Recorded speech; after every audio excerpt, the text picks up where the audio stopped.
Hello everybody and welcome to another episode of the collection. Today we are going to be covering not that one, let's go with the original, the Sega Game Gear. Yeah, this is my original one that was actually part of the first shipment. But anyway, getting on to that, the Game Gear was pretty much Sega's answer to the Game Boy, and it had a beat in a lot of ways. For instance, it was a color screen and it was backlit. In fact, you could even buy a little TV tuner to slip in there, which I unfortunately do not have, but would love to add to my collection. And you could watch TV on there, back when all of our signals were from an antenna. But as you can see here, I do have two different types. This is my original Game Gear, and as you can see, the giant back for the 6 AA batteries to power it. Couple of odd things. This is the original one that was made in Taiwan. I have no idea if that means it's better or not, but the other one, oddly enough, is okay. The case is blacker, but that's probably because it's new, and honestly, I've only played a couple of games on this one. But this one is made in Mexico. As you can see, is the Model G. And what I find odd is that they decided to say, you know what, fuck it.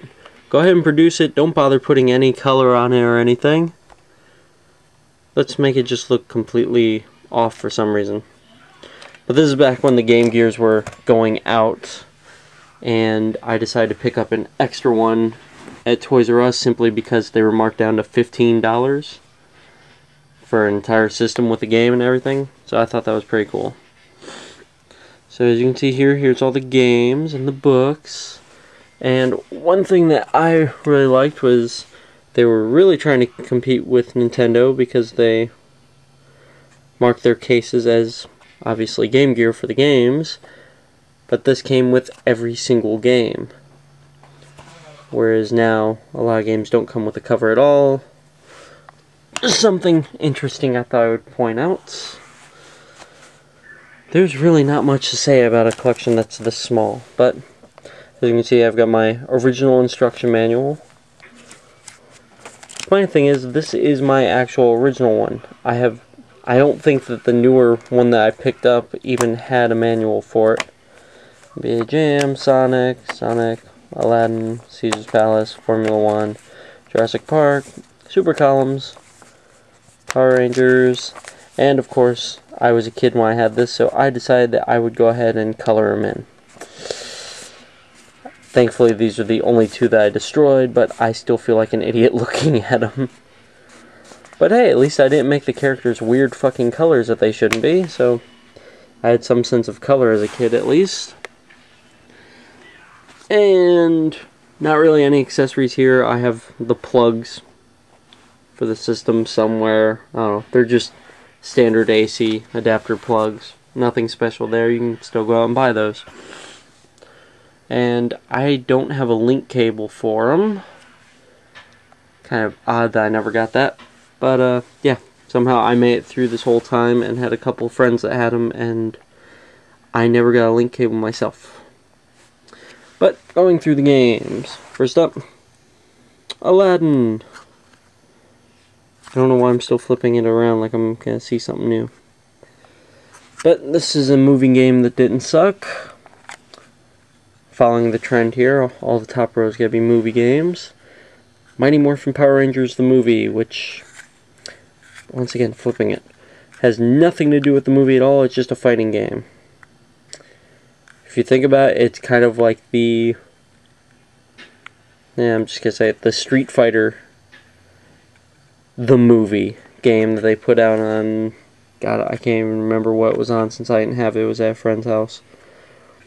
But I thought that was the dumbest thing. Let's just put the movie on there, and we're just gonna have everybody fight.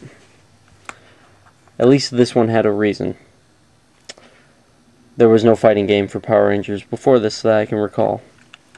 Street Fighter, however, was based on a fighting game, so that was just retarded. Next up, we have The Lion King. Another movie game made when, well, movie games didn't suck. And welcome to Jurassic Park. Same damn thing as the Super Nintendo. Portable version. Okay, next up we have the, I'm just going to call them the odd games because they don't really fit into the other two trends. My favorite basketball game of all time, NBA Jam Tournament Edition for the GameGear. Doesn't get much better than this one. Then we got Caesar's Palace, because I was a little kid obsessed with gambling. Ha ha ha. Super Columns. Close thing I had to Tetris on here. The original Mortal Kombat. Don't really have to say much there. It's Mortal Kombat. Gotta have it in the collection. And no, Reptile. The name Reptile did not come from Mortal Kombat. Anyway, Formula 1. Because I gotta have a racing game. Surprisingly, if you notice from here, well, I do have one pinball, but no pool games. The original Sonic the Hedgehog. And continuing the trend, Sonic the Hedgehog 2.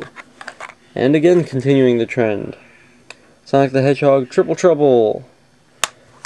And again, continuing the theme, Sonic Chaos. This is gotta be my most favorite Sonic game of all time. I could sit here and play this game for hours on a Game Gear. Well, the 5 or 6 hours I can get in before it dies. And the other game I can literally play for hours, Sonic Spinball. Come on, I have to have a pinball game on every single system. But yeah, as you can see, like I said, that is pretty short and sweet. That is my entire Game Gear collection. Wish I could say more, but that does it for this episode. Obviously this is short. Go ahead and stay tuned because I'm going to air the Virtual Boy episode right after this one, since not really much of that one either. So yes, I'm planning this one in advance, as since there's only one part to each of these videos, I'm going to go ahead and air them both at the same time. But yeah, that's it for my Game Gear collection. Hope everybody enjoyed it, and once again, the episode coming up next will be for the Virtual Boy. Enjoy, everybody!